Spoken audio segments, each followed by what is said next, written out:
Hey, my name is McManus from the World Football News Network, and today it's MLS Cup time. Saturday night, Seattle will take on Toronto FC. And today to talk about it, I have Phil West of Howler Magazine. He's a contributor to MLSsoccer.com. He also has a book, The United States of Soccer, which is now available on various websites. Phil, how you doing? I'm great. How are you doing? I'm doing well. How do you feel about the Cup? I'm excited. They're two really good teams. I grew up in Seattle, so I was kind of hoping that I'd actually be able to go home for the Cup. But as it turns out, I'm just going to stay in Austin and watch on TV and take it all in. But no, it's two amazing teams, and I'm really excited to see what's going to happen. It's been after kind of some fits and starts in the playoffs. I mean, definitely Eastern Conference Finals gave us a lot to be excited about, and I think it's been a fun year all the way around, and looking forward to seeing the big finale on Saturday. So talk about those Eastern Finals. The champion of the Eastern Conference, Toronto. We know a lot of things about the team. We know Sebastian Giovinco's really good. Mm-hmm. We know Will Johnson's been a huge this year for him. Josie Altidore has been on fire as of late. Clint Irwin has been, better than most expected. What's the biggest thing Toronto has to do to beat Seattle Saturday night?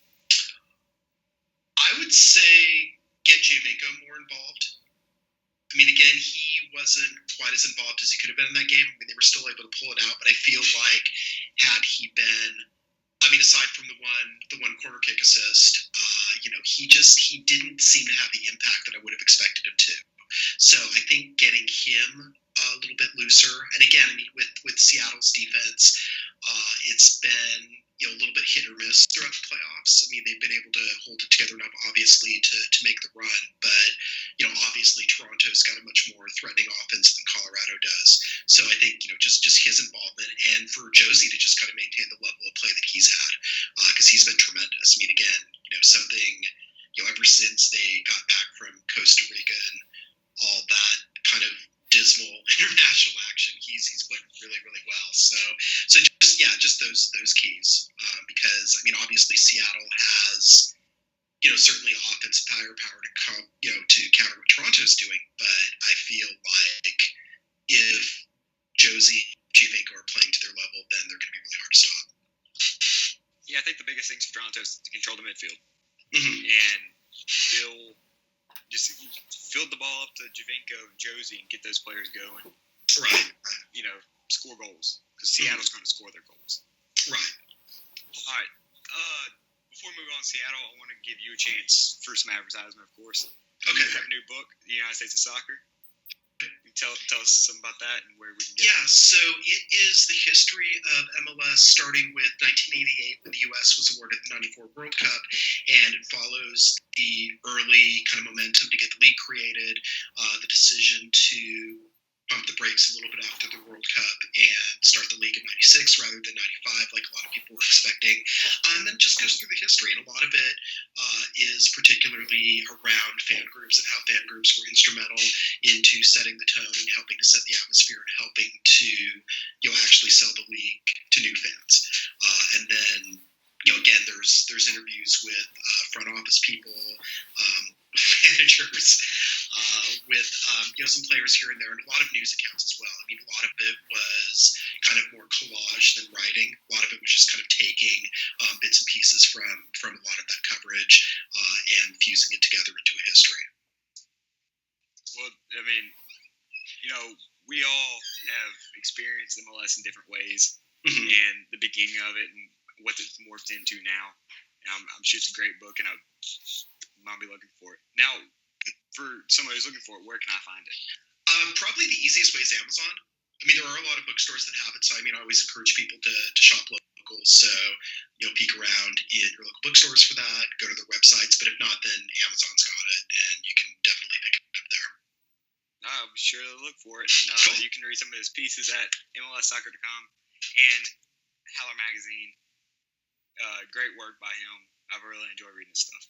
Thanks. Appreciate it. All right. Moving on to the Seattle Sounders. Yep. They were dead in the water in the summer. They did not look good. They were awful. Ninth place in the West in August. I mean, it still amazes me that they were able to do what they did. In part of Nicholas Adara and Jordan Morris and those guys like that. So I'll ask you the same question for the Sounders. What do they have to do to win MLS Cup? It's got to be Ladero. Ladero looked really bad in the second leg against Colorado. They barely squeezed out the Jordan Morris goal. I mean, I was, again, just they weren't getting the shots that they needed to be able to. Again, Colorado's got one of the better defenses in the league, but still, to have the game kind of turn on when Jordan Morris play it's going to be really tough for them to repeat that. So Ladero has to definitely get going. Again, yeah, like kind of what you said with Toronto, just controlling the midfield. A lot of that's going to be obviously contingent on him, and then also I think for Seattle, just keeping Fry, keeping the back four organized is going to be necessary as well, just because there are so many weapons that Toronto has. And again, you've got Giovinco, you've got Josie, you've got again Bradley making runs. I think that he's been kind of deployed more effectively in Toronto than Jurgen has. And again, yeah, it's going to be interesting to see with him in the remaining Hex games. Arenas talked about having him as a number 6. I think he's most effective as a number 6 when he's got the support to be able to make those kind of forward runs. Kind of analogous to like what an Aaron Ramsey does for Arsenal. So I think that if Seattle can get Ladero going, and if the back four can stay organized, then I feel like Seattle's going to win it. Yeah, just contain Sebastian Giovinco, contain Josie out the door. That back line will have to be huge because, tendencies for having players like Giovinco, the tendency is to step up. Right. And, try to contain him one-on-one. That's the midfielder's job. The back line, control runs, be a wall, which Seattle's defense has been really good all year. And maintain that.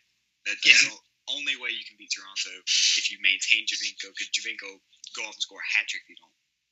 Exactly. Because he does. Yeah. That's what Giovinco's brought the Seattle to do, and that's what he's done since he's been in MLS. Yeah, and one thing I would look at too is kind of how Torres is in the first 20 minutes for Seattle. If he gets in trouble, if he gets an early yellow card, then I think that's going to be a real issue, because I think they'll go right at him, and I think he'll be more cautious, and there's going to be some danger there. But if he can stay out of trouble, if he can kind of maintain his composure and really concentrate on his defensive assignments, then I think that I think the longer the game goes on without Toronto scoring, the better chance Seattle has to win. But I think if Toronto gets an early goal with the home crowd, then it's going to be really challenging. Yeah, that home crowd will be very, very effective. Oh, yeah. Well, we still have some time. I was wondering, what do you think the craziest thing's going to be happening in this game? Because, Toronto's really, really good, and Seattle's really, really fun.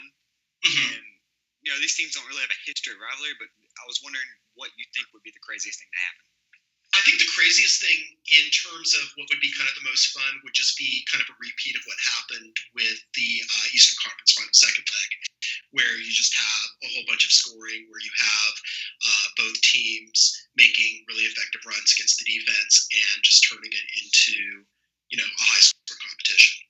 I think that would be the most craziest. I mean, the craziest in terms of the kind of least expected outcome would be 0-0. I mean, I don't expect this to be, I don't expect this to be a scoreless draw at all. I mean, I do think that there will be goals, for sure. Yeah, there will be I wouldn't say a lot of goals, but it's not going to be 0-0 going to penalties. Oh, no way. All right. Our time is almost finished. Now, the last and most important thing I'm going to ask you, what do you think is going to be the result at the end of the day, and who will be holding up the trophy? Okay, well, I have a head prediction and a heart prediction. And again, I try to love all MLS teams equally, but I did grow up in Seattle. So my head tells me, again, home crowd, Giovinco, Josie, it's going to be too much, 3-1 or 3-2 Toronto. But my heart really wants it to go to PKs, to have maybe like a 3-3 regular time, and then maybe they clamp down during extra time and it still stays 3-3, and then it goes to PKs and somehow Seattle squeaks it out. Yeah, what I was thinking, I'm right in line with your heart prediction, 3-3. I was thinking 3-3 and maybe add another couple of goals and push it to penalties. I think Toronto's going to win the game. I would really like Seattle to win because, Seattle was my team before Orlando City came in. Right. And I think Toronto's going to be a little bit too much for Seattle. Seattle's had a great year. They had a great comeback. It kind of reminds me of Leicester, when they had the great escape. Mm-hmm. avoided relegation, ultimately went on to win the Premier League. Right. I think Seattle might do it, but I think Toronto's going to be too much. I think Toronto wins in penalties. Mm-hmm. Yeah, I mean, that's the thing. I mean, Toronto, they had the talent all year. I mean, that was one of my favorites at the start of the season to get into the playoffs with a high seed with one or two and to get to the finals. And they just have so much talent. I mean, again, with Seattle, now they've been, reconstituted under the new coach and how Ladero in particular has transformed the team. They've had a phenomenal run, but it is going to be tough in the cold, with kind of everything that they've gone through this year, with Morris having the recent illness. It seems like a lot to overcome. But again, it's kind of a team with destiny thing, right? Almost like Portland was last year, where they kind of had a lot stacked against them, and then they starting with the game against SKC that went 11 PKs deep. You saw there's this team of destiny kind of quality about them. It feels like there's this momentum behind them, and for Seattle, it kind of seems the same way. Yeah, it's going to be a fun night Saturday night. It'll be very interesting to watch, and I cannot wait for MLS Cup. Oh yeah, no, it's going to be great. Yeah, you know what the weather's like in Toronto that night? Cold. Cool. I wouldn't doubt that. I don't know how cold, but cold. I was seeing a tweet from somebody up there who was saying something like, I don't know about going out in -12. -12 is frostbite. -4 is just winter. Yeah. So that sounds bad. It would. I mean, you wouldn't think it'd be too much better in Seattle. It'd still be really, really cold, but not in the negatives. I think I heard the projections. Well, he's talking Celsius. I heard 26 maybe, which would still be. I mean, remember in 13 when SKC played Real Salt Lake, that was 22, 23 degrees, and kind of got progressively colder as the game kind of wore on into PKs and all that. So I mean, it might not be the coldest game on record, but it'll be plenty cold. Well, it's been a pleasure. This is kind of a quick one. Yeah. Compared to the other interviews I've done. I know you got a lot of stuff to do today. I really thank you for making time for me. Absolutely. Thanks for having me. Appreciate it. You can follow him at Phil West on Twitter. You can follow me at Riley James MC at the network, Football News 167. Phil, I really enjoyed this. I appreciate it. All right. You take care. Thanks. Bye. All right. Good stuff, everyone. Real good. Thanks. Yeah. Appreciate it. All right. So I'll get that up as soon as possible. Take care.